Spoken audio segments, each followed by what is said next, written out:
You're watching Average Man Reviews, the show where I give my unwarranted, unsolicited, and unprofessional opinions on a wide variety of subjects. Mostly things that I impulse bought at Walmart. Case in point, we have the Adventure Force Deuce Pro. I picked this up for $40, 40 USD. This is the box. The box is gone. This is the blaster. It's a sort of wonky looking revolver. Sort of eschews. Eschew? Don't use big words that you don't know how to pronounce to sound cool. Thank you. It gets rid of the typical aesthetic of just big honking revolver and it replaces it with moderately sized, decent looking revolver. It is not just the blaster. For $40 you get the blaster, a drop leg holster, a holster for the additional cylinders that it comes with, and then darts for all 3 cylinders. Yes, 3.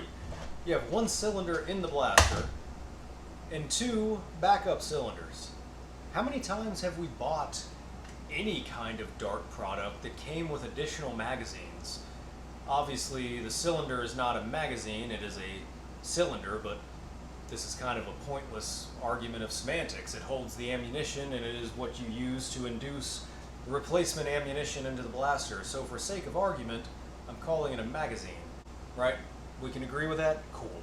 So it comes with 2 replacement magazines. This is designed to go on a belt. The cylinders drop right in and they stay pretty good. You want to take them out, you just pull them right out. The drop leg holster.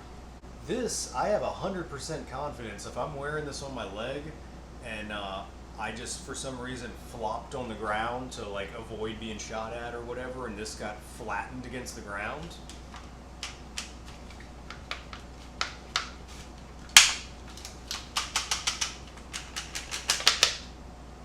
It's fine. It'll bounce right back from that. So this is a very cool feature to go with a flexible plastic. And then we have adjustable straps to go on your belt and around your leg. So that's cool. Also on the list of cool things, so the blaster fits in the holster, obviously. Why does it have another holster? So you could have 2. You could have one here and one here. No, that would be idiotic. It has a storage spot for the muzzle. That's beautiful. This is pretty cool. It has a safety. It's a grip safety. So let's do a quick little overview of the actual blaster. I know I've touched on it a little bit here, but it has the main body, front sight that's adjustable, removable barrel. Now, here's something really cool. So the cylinder, you have to pull the priming handle. What do you call this?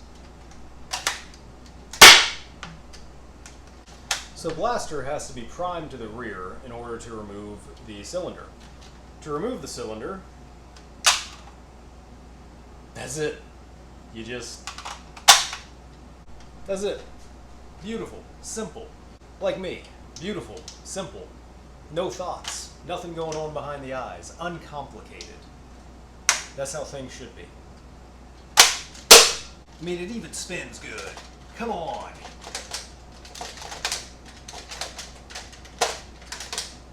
Ka-chow! Side note, it does not spin good without the barrel. The barrel definitely gives you that extra leverage that helps it spin. But anyway, let's take this outside and see what happens. This thing is a pistol, so I'm going to treat it that way for the accuracy test. I'm going to be aiming at the whiteboard target from 30 feet. I'm going to go through all 3 cylinders and we'll see how many shots out of 18 actually hit the target.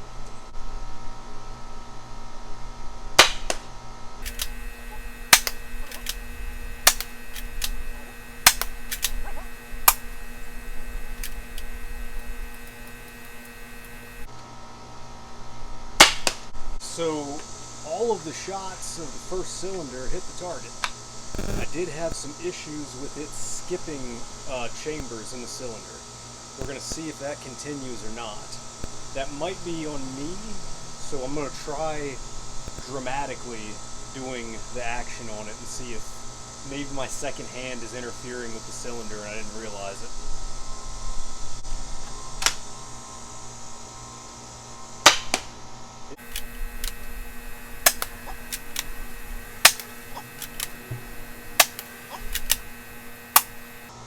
And it skipped the cylinder.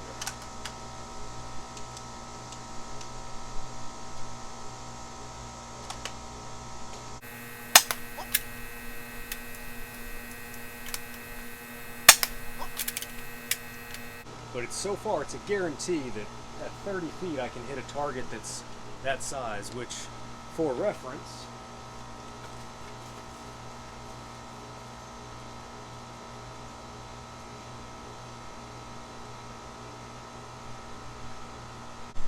alright, you have to excuse me, I have sweat in my eyes because it's stupidly hot outside, but at 30 feet, it can reliably hit a human-sized target.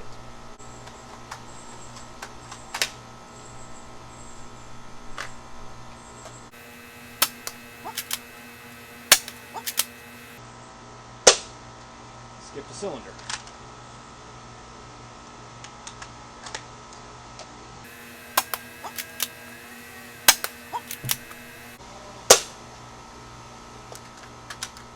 I wasn't counting, so we might be empty. Nope, it skipped the cylinder.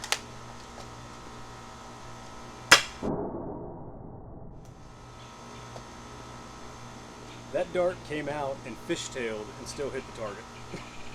It hit the target sideways instead of on the point, but it hit the target.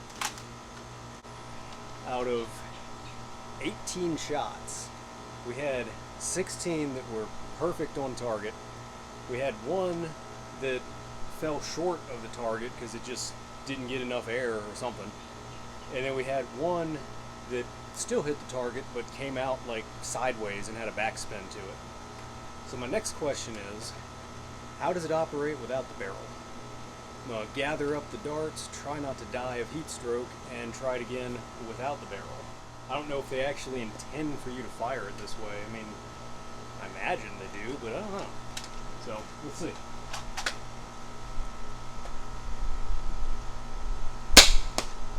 Okay, hit.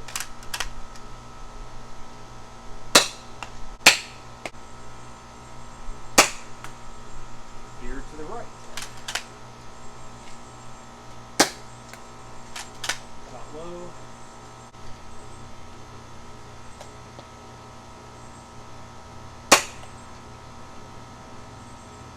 I'm not sure what happened with that one.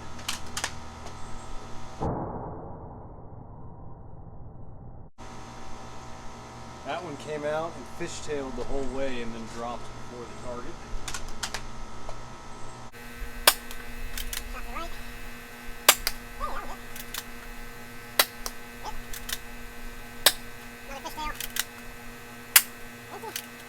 Okay, so without the barrel, kind of sucks. That's to be expected. I figured out why they made the barrel removable. Now this does not have a jam door or anything like that to try to clear a jam. But if you can take the barrel off,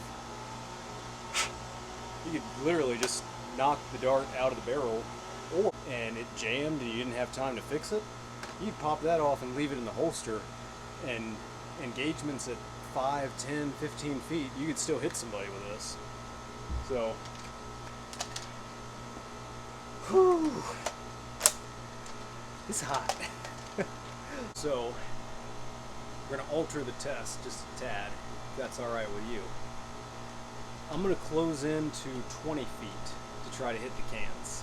See how it goes from there. Alright? Alright.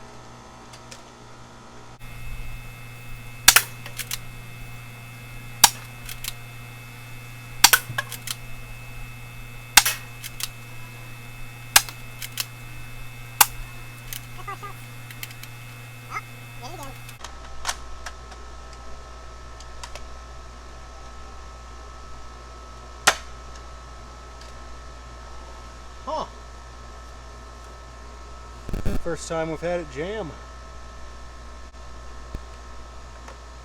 But, like I was saying earlier, alright, that's 100% on the dart, not it. This dart is split. So, that is not a fault against the blaster, that was a faulty dart.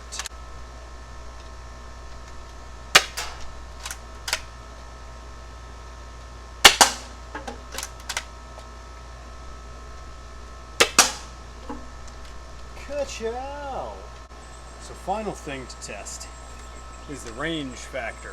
It says it can shoot 125 feet. Just so happens the shed on the other side of my yard is 100 feet from the fence to the shed. Okay, and it dropped right in front of the shed, so about 90 feet. We can give it a little more of a tilt.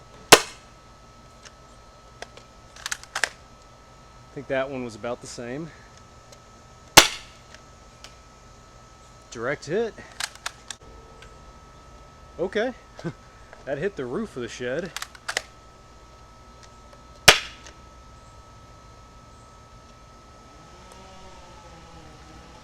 I think that went in the neighbor's yard. Oops. I'm satisfied with that. I don't know if you are or not, but I'm getting out of this heat, going inside. We can talk more. All right, so here we are at the end of the review, and we come to two questions. Is the Adventure Force Deuce Pro worth the $40, and would I recommend you buy it? Those are two different criterias, and I'll tell you why. First of all, yes, I believe it is worth the $40 value. It shoots far, it shoots hard, and it's accurate. And then the things that it comes with the holster, the extra magazines, the magazine holster, it's a pretty solid value. Now, we cannot overstate the issue with the cylinder skipping chambers. I don't know how evident it will be in the shooting footage, because I had like half an hour of footage of me shooting this thing, so I had to cut the videos down and fast forward them and stuff. But I didn't get through a full cylinder without it skipping one of the chambers, unless I was like super exaggerated. But as far as like how you would actually be doing it fast in the middle of a game, I'm not so sure about it. And that's where we come to the recommendation part. The recommendation of whether or not you should get this is entirely dependent on what you are going to do with it. If you are somebody that just wants to have a cool revolver thing to shoot in the backyard, target practice, whatever, 100%. Great thing for you to get. If you play casual Nerf games or Dartsoft or whatever you want to call it, Dart Tag, yeah, if there is nothing at stake, I think it's good. So if you're willing to accept that there's a good chance if you pull this and use it that it may not work and it may get you tagged out. If you do casual fights, whatever. It felt cool to pull the revolver for one time and fire it before you got taken out. Whatever. If you're in one of the groups that does competitive nerfing, competitive tournaments and stuff like that, if there's actually something at stake, if your team wins and they go to the next bracket in the division or something, if it's a competition and there's $100 prize for each player at the end, if there is anything at stake, I would not recommend this, because this would 100% be the thing that you pull out that gets you dropped because it failed to work. And thankfully this is Nerf. We're not talking about real firearms where, like, if a home invader came in your house and you pulled this, it's going to get you killed. No. The competitive angle is about the most serious thing we can look at with it. But I understand if you're in the competitive scene, that's a no-go.